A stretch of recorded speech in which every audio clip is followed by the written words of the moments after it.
There you go. Okay. You're recording now.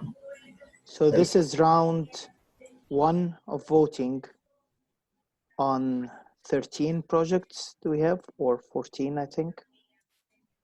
Let me open it real quick. Yeah. So we have 12 projects right now. Okay. And this is round 1 of voting with pivot tables on the 4 or 5 criteria that we chose. Right. So right now I'm putting Ismail's votes here. Fresh. So this is mine, Rami's, Ismail's, and now we're gonna do a total voting. So I'm gonna remove this one and add the total. And then sort.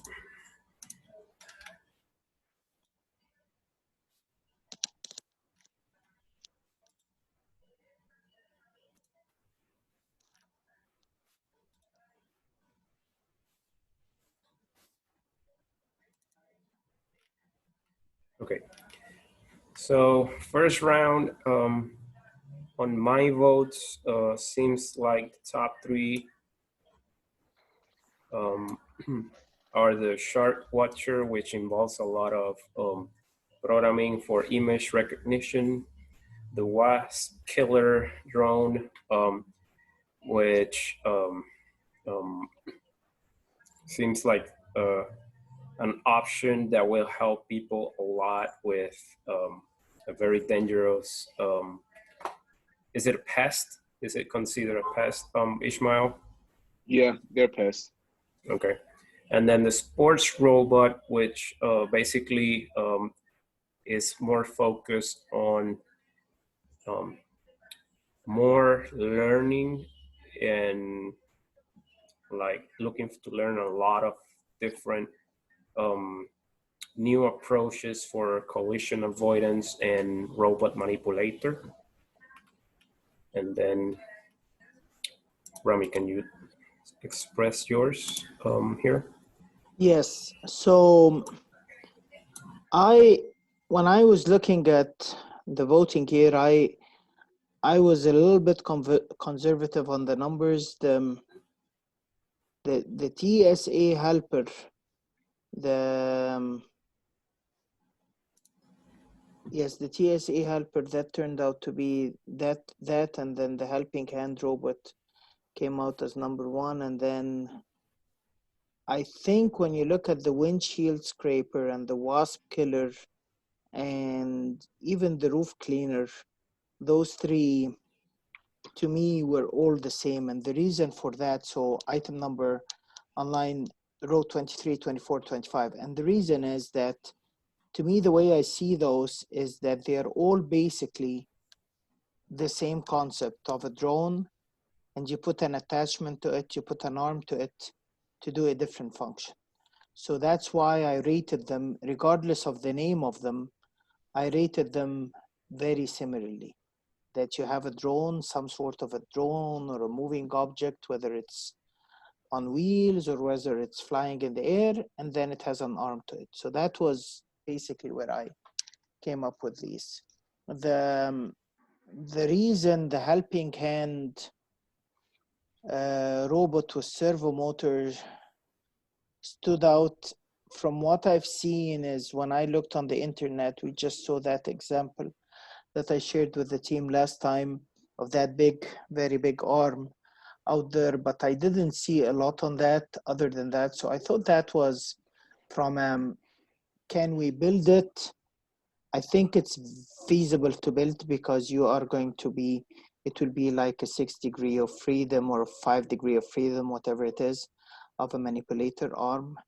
The innovation, I think it's gonna rank a little bit good on the innovation because I haven't seen a lot of it. The significance, I think it will help in many cases. And the market feasibility also, I mean, you can use it in a mechanic, in a workshop, and maybe a doctor's office with different attachments. And then the time constraint, since it's basic manipulator, stuff, it shouldn't be that difficult. The unknown is a 2 because I don't know what we're going to run into, but I also thought that this one will, so this one I think from a manipulator standpoint will not be very difficult, but it will utilize the mini motors, servo motors that Ishmael shared with us. It could be heavy on vision because we'll have to put the vision package on it, maybe 1 or 2 cameras to see where it's at and where it's going. And then I thought from a wow factor, it's a 3. The TSA helper manipulator, I was going to raise, the only reason I gave it higher on the significance on this one is because I was just thinking of the person who is lifting bags all day long. And I'm wondering what, doing a repetitive task, lifting a 42 or a 44-pound bag all the time, what would that do to your back when you're doing it for 8 hours every day?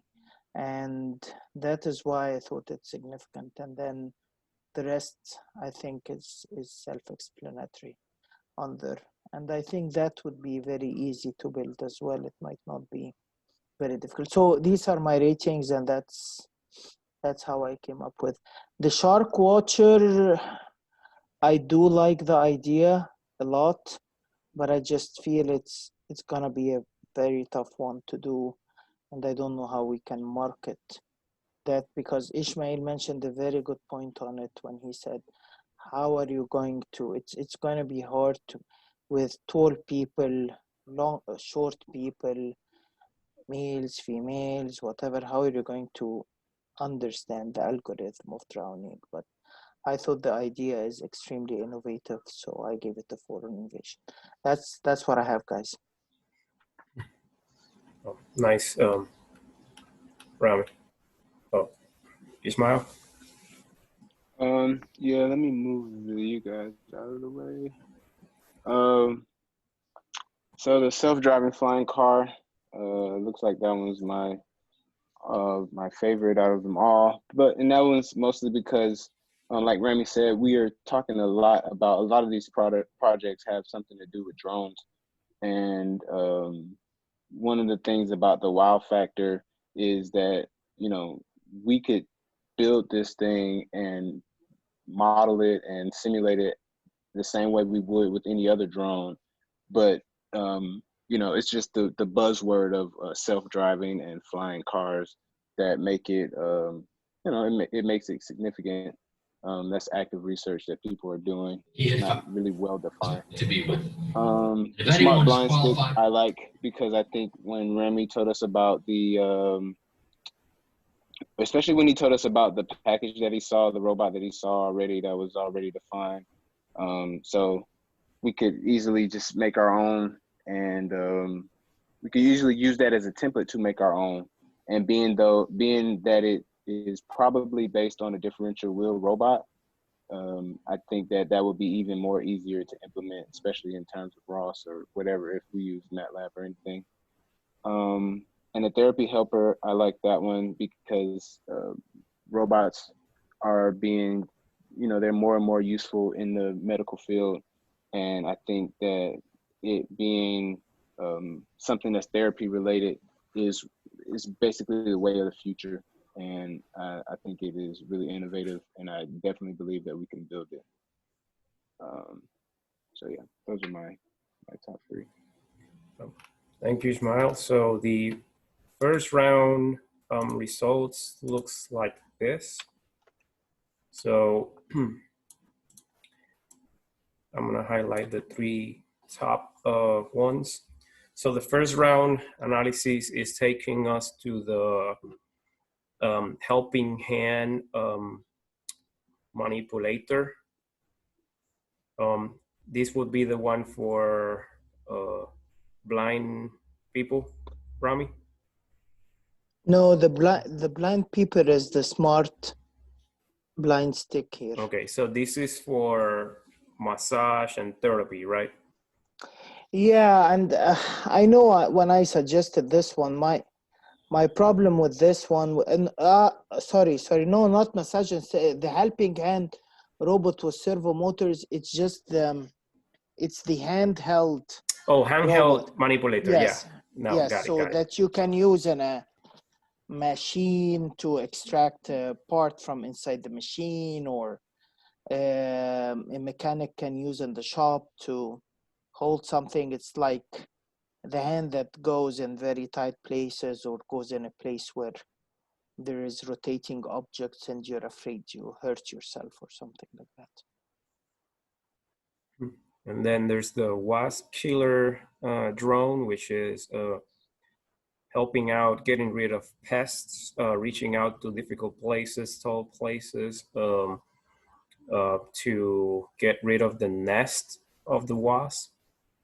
This was brought up as from Ishmael as one of his projects that he was suggesting. So I personally consider this one very innovative and Yep. and significant as well, because is a potential danger to kids playing around, or adults living in places where this is very common. So I believe that is very good project. It should give us a lot of insight on manipulators that we already have, but we'll be incorporating some additional dynamics that are due to the flying drone, and dynamics that we don't understand just yet. So there's a lot of unknowns for us in this project. And then we have the TSA helper manipulator, which is, like Rami was mentioning, help out the day by day of people that are carrying a lot of heavy baggage in the airport, or even in the plane. So I believe also that that is a very good idea on how we can apply robotics to help people in the airport with carrying heavy objects and baggage, and not damaging their backs or stuff like that. So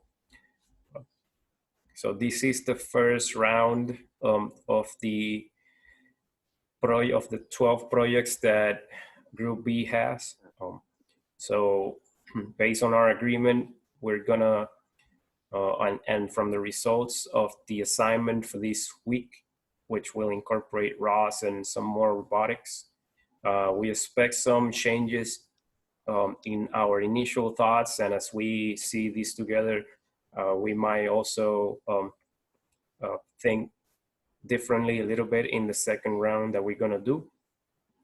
So me, myself, I look forward to the second round and see how we are influenced with this first round and the different opinions, and also how we're influenced by the new assignment that we have. What do you guys think? Yeah, I think it's okay. The only question I have for the team here is, the second round will be only on those three, or will be on the whole thing? My opinion, I think it won't hurt doing it like completely. Yeah. So let's see. I would do it the whole thing, and see what we came out. From that, we can, after we do the second round, we can have the top three then. And on those top three, we can then probably have a review with Dr. Hara for some guidance on how to move forward. Yeah, I agree on that. The only reason I was asking this question is because when you see the number on the very first one is 67, and the number on the last one is 59. So it looks like the numbers are very close together. So I was even thinking, just to make it easier for ourselves, we can say from 67 to 62 is what's going to be included in the second round, and anything under 62 we just filter out. This way we have less projects to look at. But I'm okay if the team agrees to do all of them again. I'm totally fine with that. Yeah, I just noticed that my I did my ratings from 1 through 5. Me too. I did Um, mine from 1 to 5 as well. okay, yeah, I see. Alfredo's is. Yeah, we So all did. Oh, okay. Wait, never mind. I see. I see what that is. That is the. I think I missed the part on the explanation of the voting table. okay. So How? this is just adding all the values together and Yeah. to take us to the one that received the most votes. So Okay. we could do also average voting, but it will end up the same. Yeah. No, that's fine. Yeah.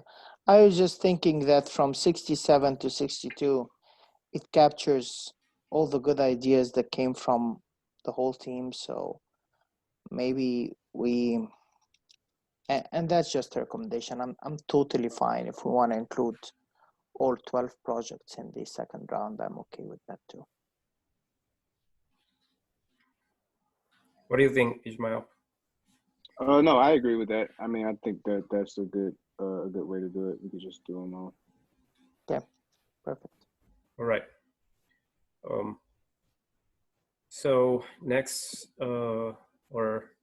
next step would be to complete this week's assignment. Then we're gonna meet to do the second round of voting. Based on what we get out of there, that's what's gonna be in our official report to Dr. Hata. Yeah. And then we go from there. Okay, do you want to stop recording now or? Yes, sir.